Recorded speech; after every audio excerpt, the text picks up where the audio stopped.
Hello, everybody, and welcome to November 16th. Oh my goodness, we are a week away from a holiday and the official start of the holiday season and family gathering and friends gathering and a lot of commotion and a lot of chaos, my favorite thing.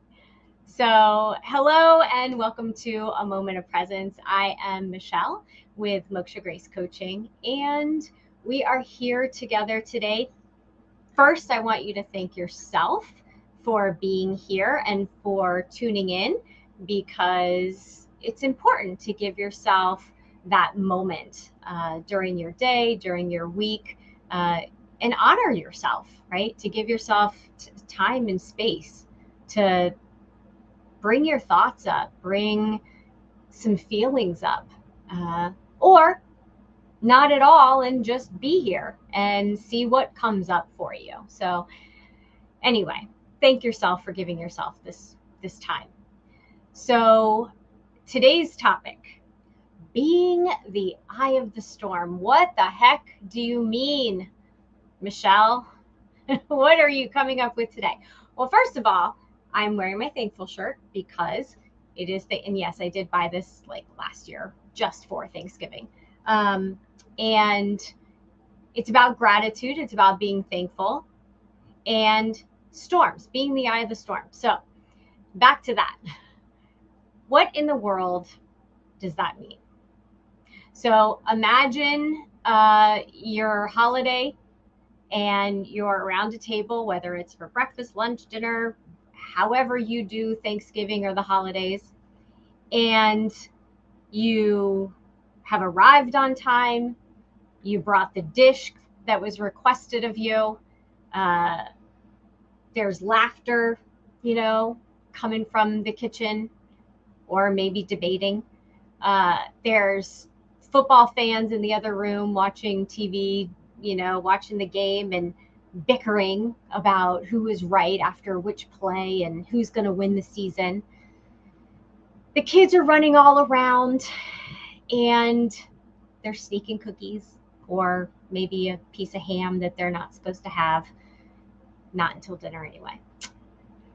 And then all of a sudden, out of nowhere, someone says something. And you take it like a slap in the face or a glass of cold water being tossed on you. The question is, do you ask yourself, why do I even try? Do you gather your things and walk out, slam the door? Do you excuse yourself, go into the bathroom and cry a little bit, regain your composure and come back out? Or do you let it just roll off your shoulders? Which one are you?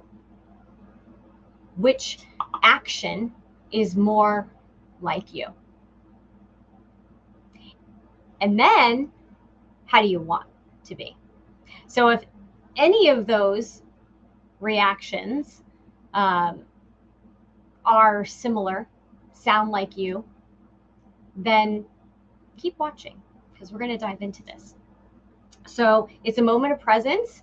So let's bring ourselves into the moment. And as we do every week, we're going to take a big, deep breath in. Hold it for 2, 3, 1. Release. And I realize I just messed up that count, but that's okay. Hi, Keith. Let's take another big, deep breath in. Hold it. 3, 2, 1. Release. And just be here. The fact of the matter is that this is just life. There's nothing really serious going on. We're just experiencing life. So if you're new to me, I'll kind of introduce myself a little. I'm a life coach, specialize in emotional alchemy and inspire change. And what does that mean? Are you going through a transition? Something in your life changing? Are you needing a new perspective on what's happening in your life? I help people look in the mirror and really see themselves without all the clutter and the muck, feeling, sadness, or the beliefs, the old beliefs that we bring into our lives that we've carried with us for years and years. I help people let that stuff go so that they can be who they're really meant to be, and help you be in the moment and cherish these moments, not looking at the past, not looking at the future, not looking at the shoulda, coulda, wouldas, but just being the best version of you now. And, I said to a client today, do you want to bring your family the best of you or what's left of you? So it kind of goes in with the whole holidays and leftovers. Your family, you, no one deserves leftovers. They deserve you, masterfully you. And so that's what I help people do and become. So let's dive into being the eye of the storm. So first, let me say I'm not a meteorologist, and I don't pretend to be one, and I don't play one on TV. From what I know about storms and living in Florida my entire life, the eye of the storm, to me, seems like it manages the storm. It directs the path of the storm. It can increase the swirling, the severity of the storm, the intensity of the storm. It manages the length of time that it's on the ground, or how long it travels, how many miles. The eye of the storm can also dissipate and not become much of anything, except maybe some clouds, maybe a little shower, and maybe some little wind. So when we look at the holidays, when we look at gatherings, any gatherings, and this can be every day, there's dysfunction, whether it's your family, whether it's your friends, whether it's your coworkers. But is dysfunction really dysfunction, or is it just normal? Is it just people connecting differently? And what makes a family? Is it only blood? Or is it the people that choose to gather together? Because we all have a choice. Just because you're invited doesn't mean you have to go to that great aunt's house that you really don't like her, cranberry sauce. You can decide to do something different. But what are the connections? And what does that feel like? And what does it provide you with after the gathering? And how do you want it to go? And then, of course, there's always misunderstandings and conflicts that arise. But isn't that just people being people?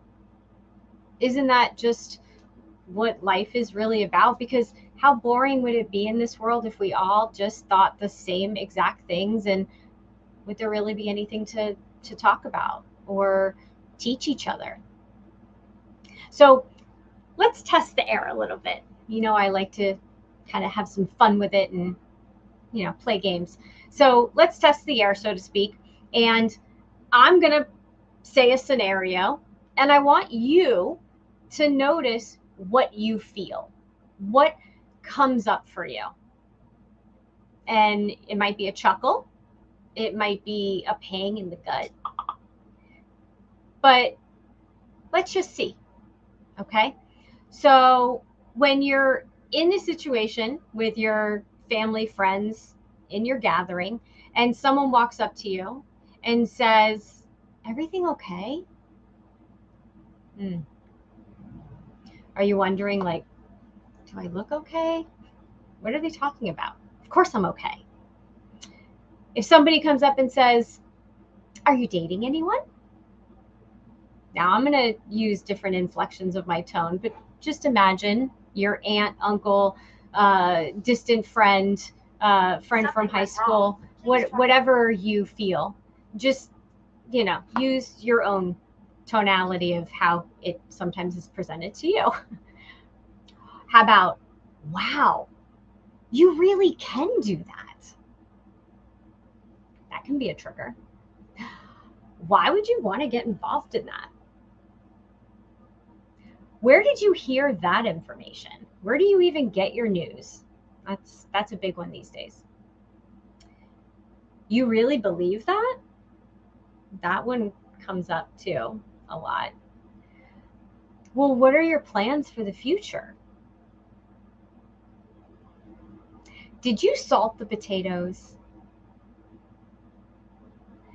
I hear this one a lot. I'll admit to this one.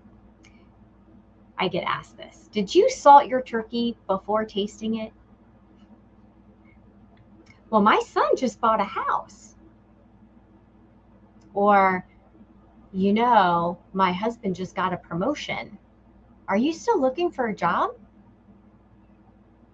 Great idea. You should talk to ... So if you felt any negativity, any reluctance, any pullback from that, any of those and or more, you just add whatever questions that you may be asked or the ones that you've been asked in the back in the past. You have to ask yourself in that moment, you can decide, you can choose, are you going to be the eye of the storm, calm in the middle? And then you can decide, are you going to be the Cat 5 storm that causes potential damage to a relationship, to a situation, to that moment, that holiday?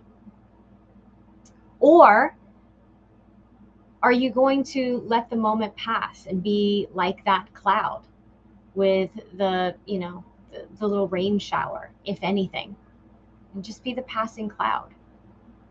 You get to decide that. You can decide before you go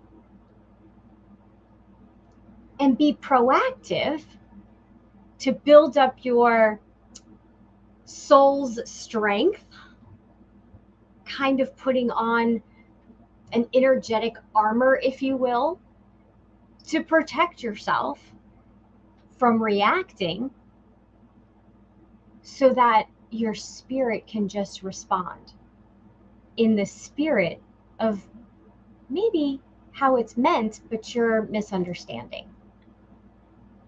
Maybe someone's asking you if you're dating because they know somebody that might be perfect for you.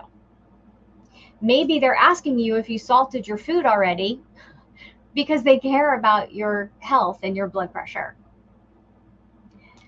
Maybe they're just sharing their success because they're proud of what was accomplished.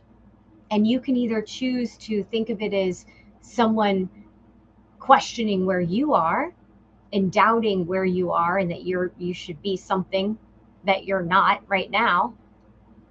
Or maybe you can look at it as something of inspiration and just join in the celebration with them. Maybe they're not questioning what you can do. Maybe they're wanting to help you see what's possible. I think especially now in today's world, we tend to take the negative. We take the negative aspect and we run with that. I was talking to somebody on a board somewhere and they were complaining about something not being available during a vacation. And what they were missing is everything else that's possible on the other side of that, because they're going to do something different. But that doing something different feels wrong. But what if it's right? And what if it's that next step of your growth, of who you're meant to be? Because you're becoming someone different, someone that can be the calm in the storm, in the chaos of life. So you can decide on if you're going to allow the same triggers to trigger you. You can, and that's okay. It's okay if you decide to do that. You get to choose.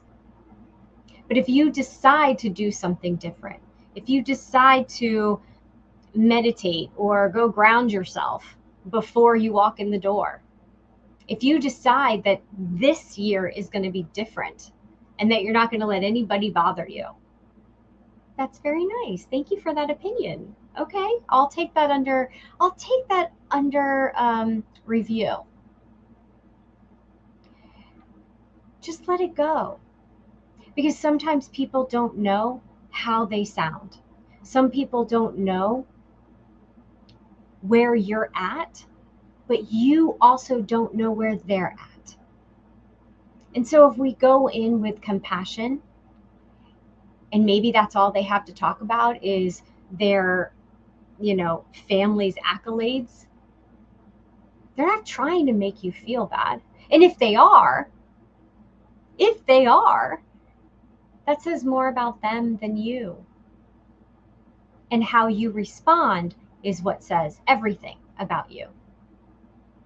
So know before you go, prep yourself. Don't stuff your feelings like you stuffed the turkey. And just relax. Relax into it. It's just another day. It's just another year. It's just another holiday.